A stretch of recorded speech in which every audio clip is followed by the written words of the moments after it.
할렐루야. 12월 13일 화요일 원포인트 큐티 시간입니다. 오늘도 말씀을 사모함으로 말씀 앞에 서신 분들에게 큰 은혜가 있을 줄 믿습니다. 오늘 하나님께서 우리에게 주신 말씀은 야고보서 1장 12절에서 18절까지의 말씀입니다. 함께 읽겠습니다. 시험을 참는 자는 복이 있나니 이는 시련을 견뎌낸 자가 주께서 자기를 사랑하는 자들에게 약속하신 생명의 면류관을 얻을 것이기 때문이라. 사람이 시험을 받을 때 내가 하나님께 시험을 받는다 하지 말지니 하나님은 악에게 시험을 받지도 아니하시고 친히 아무도 시험하지 아니하시느니라. 오직 각 사람이 시험을 받는 것은 자기 욕심에 끌려 미혹되매니 욕심이 잉태한 즉 죄를 낳고 죄가 장성한 즉 사망을 낳느니라. 내 사랑하는 형제들아 속지 말라. 온갖 좋은 은사와 온전한 선물이 다 위로부터 빛들의 아버지께로부터 내려오나니 그는 변함도 없으시고 회전하는 그림자도 없으시니라. 그가 그 피조물 중에 우리로 한 첫 열매가 되게 하시려고 자기의 뜻을 따라 진리의 말씀으로 우리를 낳으셨느니라. 아멘. 이 시간 하나님은 주시는 분이시다라는 제목으로 담임 목사님께서 큐티 인도해 주시겠습니다. 할렐루야. 자, 오늘 야고보서 1장 12절에서 18절 말씀, 오늘 우리가 묵상하는 말씀은 시험에 관한 말씀입니다.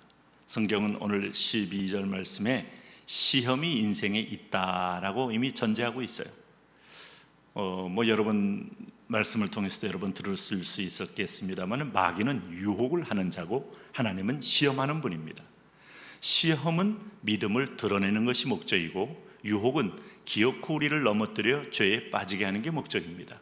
자, 동일하게 하나님께 나가는 자들 앞에 사단도 열심히 우리 주변을 맴돌면서 틈을 노립니다. 그래서 사도 베드로는 우는 사자와 같이 숨어 있다가 기습을 노린다, 이런 표현까지 썼습니다. 언제 어느 때 기습할지 저는 이 대목을 너무 잘 알아요.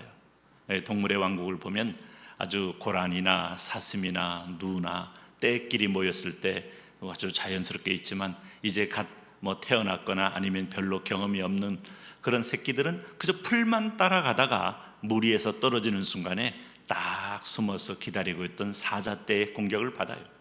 그러면 여지없습니다. 다른 동물들이 돕지를 못해요. 그래서 항상 무리 가운데 함께 있어야 되고, 이게 주님께서 마치 아말렉과의 싸움에서 뒤에 처진 자를 아말렉이 하나하나 쳐서 오는 모습을 사단의 공격의 모습으로 비유했어요. 우리가 공동체 한가운데 있고 공동체와 영적인 교감을 하고 교류를 하고 서로 중보의 삼겹줄을 가지고 있어야 세상을 승리하는 겁니다. 우리가 결코 사자가 아니에요. 물론 예수님은 사자의 후예이시지만 우리는 그의 한 지체이기 때문에 목동 곁에 있어야 됩니다.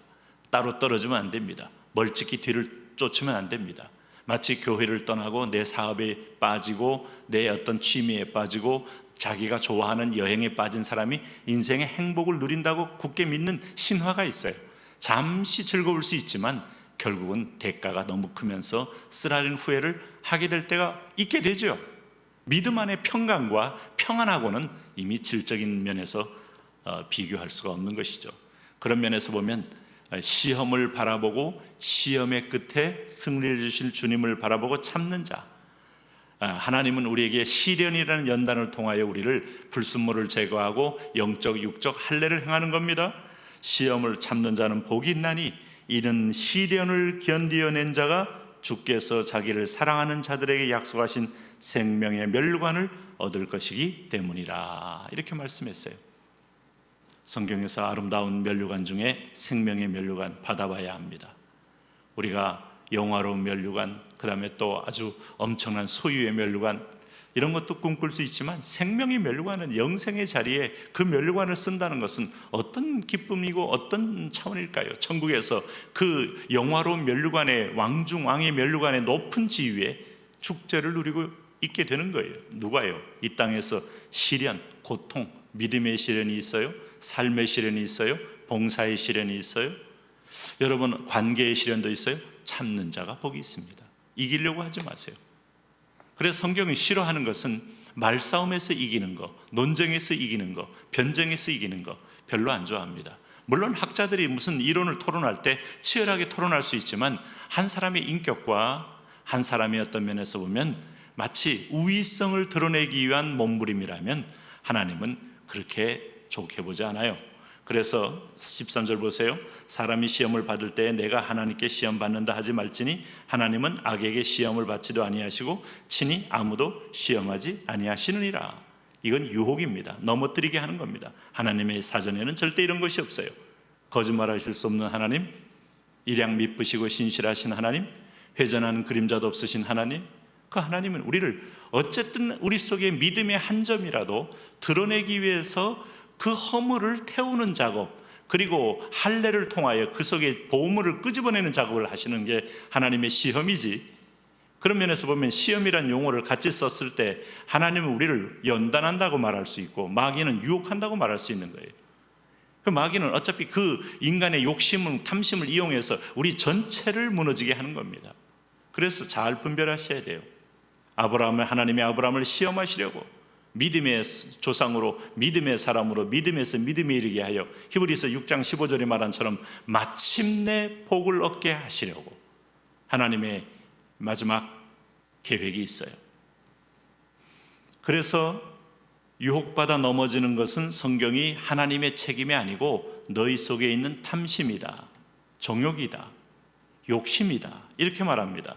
14절에 오직 각 사람이 시험을 받는 것은 자기 욕심에 이끌려 미혹됨이니 그랬어요. 욕심에 이끌려, 충동에 이끌려, 내 속에 잠재적인 저 깊은 어떤 본능의 무덤 속에 있던 것들이 슬슬 기어나와서 나를 흔들어댈 때 마치 그것이 행복을 주고 새로운 차원의 해소를 주면서 재창조할 것 같은 착각을 주는데 거기에서 한 방에 넘어지는 사람 많이 있어요. 그 욕심을 계속 내가 따라가면 욕심이 자랍니다. 그 자라면 죄를 낳습니다. 그리고 죄가 더욱 자라면 죄는 반드시 사망으로 인도하는 것이죠. 그래서 여기 16절에 한마디로 강하게 권면하는 거예요. 내 사랑하는 형제들아 속지 말라. 믿음의 덕의 지식의 절제의 집이 있습니까? 믿는다고 하면서 절제가 없다면 그 사람은 수상한 사람입니다. 절제의 형제의회를, 절제의 인내의 형제의회 사랑을 공급하라. 이 집이 성령이 만든 집이지 그 사이에 다른 집은 없어요. 그러므로 오늘 우리가 이 말씀 속에서 나는 하나님 앞에 왜 시련을 견디는가? 그분은 기었고 그 시련에 걸맞는, 사도 바울은 아내와 함께 다닐 권리를 포기했다 그랬어요. 그는 많은 부분에서 젊은 날에 누려야 될 어떤 특권층의 어떤 음식과 특권층의 향락을 포기했다 그랬어요. 전도자가 되는 것은 그런 길입니다. 아니, 하나님의 종이 되는 것은 그런 길입니다. 베드로도 그 은혜를 경험한 다음에 사실은 상당 부분의 가정의 아내를 두고 복음 때문에 많은 부분에서 예수님을 따라다니는 3년은 결코 희생이 없다고 할 수 없어요. 그런데 하나님은 그 얘기를 하시는 거예요. 내가 너를 위하여, 네가 이 땅에서 절제하고 포기한 권리에 대하여 나는 생명의 면류관으로 내게 리워드하겠다. 오늘 저와 여러분이 하나님의 상급을 기다리면서 보상받는 저와 여러분 되시기를 바랍니다. 하나님 주시는 하나님, 선물을 주시고 상급을 주시고 은혜를 주시는 하나님, 오늘 내게도 그 은혜의 상급을 바라보며 소망 가운데 승리하도록 믿음의 확신을 더하게 하여 주옵소서. 예수님 이름으로 기도합니다. 아멘.